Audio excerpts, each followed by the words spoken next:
पुस्तकों में न छपी है मेरी रवानी, न मेरी बात कही होगी किसी ने ज़बानी। सोचा कि आप जाने मैं क्या हूँ, देखो सुनो अब मेरी कहानी। मैं यमुना पुल, यमुना नदी के ऊपर प्रयागराज से नैनी के बीच बंधा हुआ हूँ। 15 अगस्त 2021 को मैं 156 वर्ष का हो जाऊंगा। इस पुल ने आज़ादी से 82 साल पहले ही 15 अगस्त की तिथि को बहुत महत्वपूर्ण बना दिया था, क्योंकि इसकी शुरुआत 15 अगस्त 1865 में हुई थी। 156 वर्ष की आयु में भी मैं रेल की सेवा में तत्पर हूँ, उसी दृढ़ता और मजबूती से जो मेरे जन्म के दिन था। मेरे जन्म की कहानी भी अद्भुत है। वैसे तो यमुना नदी के ऊपर मेरे निर्माण की योजना अंग्रेजों ने सन 1855 में ही बनाई, पर 1857 के स्वतंत्रता की पहली लड़ाई की वजह से प्रकल्प रोक दिया गया। उसके पश्चात गवर्नर जनरल लॉर्ड कैनिंग ने मुझ पर काम रोक दिया। वे सुरक्षा हेतु रेल को किले से या उसके आसपास से ले जाना चाहते, ताकि किले की बंदूकें उनकी रक्षा कर सकें। पर 1859 तक तकनीकी कारणों से ये विचार छोड़ दिया गया और मेरा निर्माण शुरू कर दिया गया।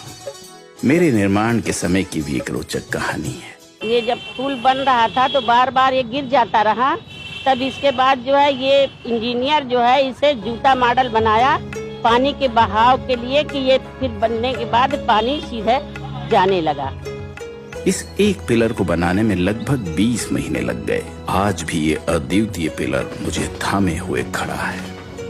मेरे निर्माण के कई वर्ष पश्चात रेल पटरियों के नीचे बैलगाड़ी और अन्य वाहन के लिए रोड भी बनाया गया, जो आज भी वाहनों के यातायात के लिए इस्तेमाल किया जाता है। मेरे निर्माण के समय मुझ पर एक ही पटरी चलती थी, पर यह रेल इंजीनियर्स की दूरदृष्टि ही थी कि जब 50 वर्ष बाद दूसरी पटरी बिछाने का निर्णय लिया गया, ढांचे की मजबूती इतनी थी कि बिना कोई बाधा दूसरी पटरी बिछाई गई। मेरे ऊपर चलती ट्रेनों ने न सिर्फ इलाहाबाद को नैनी से जोड़ा, उत्तरी भारत को भी पूर्व भारत से जोड़ दिया।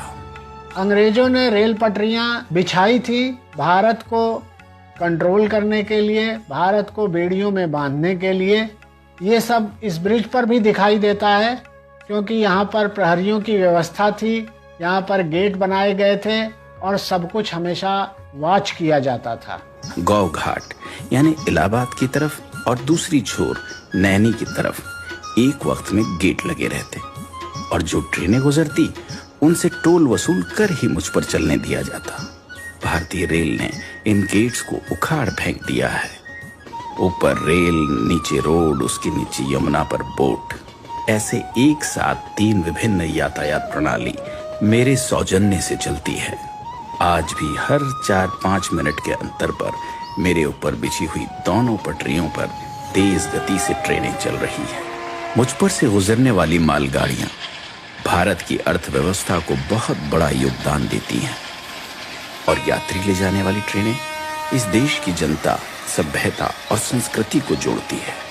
ये रेल कर्मियों की तत्परता, मेहनत और निष्ठा ही है कि लगातार 156 वर्ष से मेरी देखरेख और रखरखाव में कोई कमी नहीं आई और मेरी देश सेवा बरकरार है।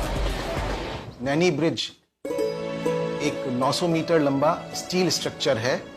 इस नैनी ब्रिज का रखरखाव अंडर वाटर सर्वे और अल्ट्रासाउंड जैसी तकनीकों से किया जाता है। इसमें सेंसर्स लगे हैं जो जल स्तर को मॉनिटर करते हैं और बाढ़ जैसे खतरों से सचेत करते हैं।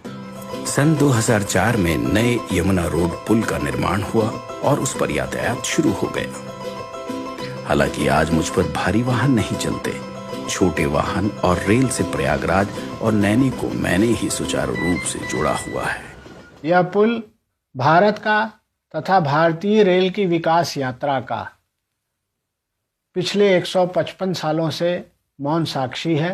अंत में जयशंकर प्रसाद जी की 2 पंक्तियां मुझे याद आती है कि इस पथ का उद्देश्य नहीं है श्रांत भवन में टिक जाना, किंतु पहुंचना उस सीमा तक जिसके आगे राह नहीं। इसके साथ ही मैं विदा लेता हूं, इस वचन के साथ कि देश की सेवा में मैं हमेशा हमेशा के लिए समर्पित हूं। जय हिंद।